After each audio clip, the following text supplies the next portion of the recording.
यह कहानी एक छोटे से गांव के एक साधारण आदमी की है जिसका नाम अर्जुन था। अर्जुन गरीब था लेकिन मेहनती और ईमानदार था। उसकी एक गधा भी था जिसे वह अपनी खेती के काम में मदद के लिए इस्तेमाल करता था। गधा बहुत ही समझदार था लेकिन अर्जुन ने उसे कभी इस तरह से देखा नहीं और हमेशा उसे हल्के में लिया। एक दिन अर्जुन अपने गधे को लेकर जंगल से लकड़ी काटने के लिए गया। रास्ते में उसने एक अजनबी आदमी को देखा जो रास्ते पर बैठा था। उस आदमी ने अर्जुन से पूछा, तुम इस जंगल में क्या कर रहे हो? अर्जुन ने बताया, मैं अपने गधे के साथ लकड़ी काटने आया हूँ। अजनबी आदमी मुस्कुराया और बोला, तुम्हें पता है तुम्हारा गधा बहुत ख़ास है। वह भविष्य देख सकता है और जो कुछ भी वह कहे वह सच होता है। अर्जुन हैरान हुआ, क्या बात कर रहे हो आप? मेरा गधा तो सिर्फ लकड़ी लाने के काम आता है।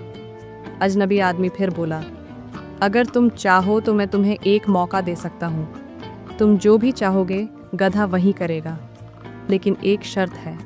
अगर तुमने गधे के वचन पर विश्वास किया तो तुम्हें इसका परिणाम भुगतना होगा। अर्जुन सोच में पड़ गया, क्या सच में ऐसा हो सकता है? उसने मन ही मन सोचा, लेकिन फिर भी गधा तो उसका था, क्यों ना एक मौका लिया जाए। अर्जुन ने हाँ कह दी। अजनबी आदमी ने गधे के पास जाकर कुछ कहा और फिर अदृश्य हो गया। अर्जुन ने गधे से पूछा, क्या तुम सच में भविष्य देख सकते हो?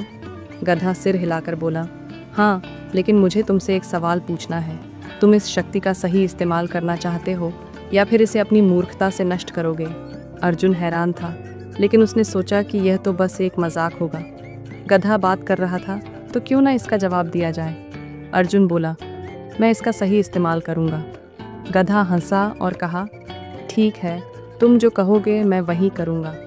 अर्जुन ने मजाक करते हुए कहा, तो मुझे ये बता दो कि अगला सूरज किस दिशा से उगेगा। गधा चुप रहा और फिर धीरे से बोला, तुमने मेरी शक्ति का गलत उपयोग किया, अब इसके परिणाम भुगतो। अर्जुन चौंका, क्या हो रहा है? तभी अचानक वह अजनबी आदमी सामने आया।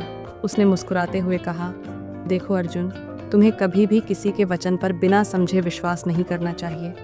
तुम्हारे गधे ने जो कहा वह केवल तुमसे यह सिखाने के लिए था कि किसी चीज़ को हल्के में नहीं लेना चाहिए। गधा भी अब शांत हो गया और अर्जुन को समझाया, यह सब एक खेल था, लेकिन तुमने मेरी शक्ति का गलत इस्तेमाल किया। भविष्य देखना एक बड़ी जिम्मेदारी है और उसे समझदारी से इस्तेमाल करना चाहिए। अर्जुन को अब समझ में आया कि उसने जल्दबाजी में निर्णय लिया था। वह गधे से माफ़ी मांगते हुए उसे और अपने जीवन को सही दिशा में ले जाने का वादा करता है। समाप्त। सिर्फ